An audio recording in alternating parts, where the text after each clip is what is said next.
Okay, we've got the saddles adjusted for height now. We're just going to make sure it plays comfortably. And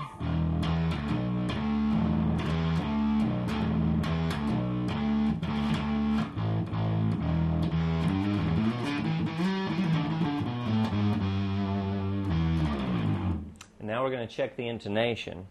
We've got the screws on the back of the bridge plate right here that move the saddles back and forth.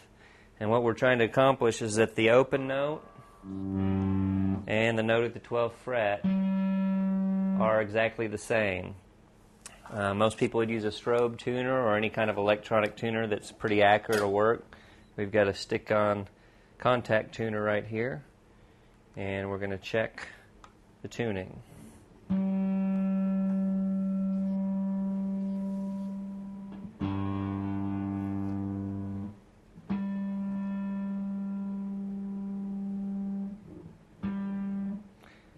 Now that the open note's in tune, we can play the 12th fret. If the tuner says that your string is sharp, that means that you need to move the saddle back towards the end of the guitar. If it says it's flat, that means you need to move it back towards the neck. In our case, the string's showing sharp, so we're going to need to move it this way. And it looks like we need the Phillips screwdriver. And we're going to turn the screw clockwise.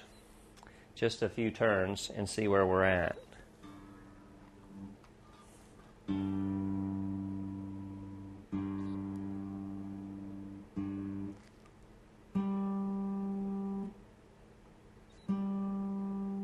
Now the tuner says the string's in tune and it's intonated, so we can follow that same procedure on the next 3 strings.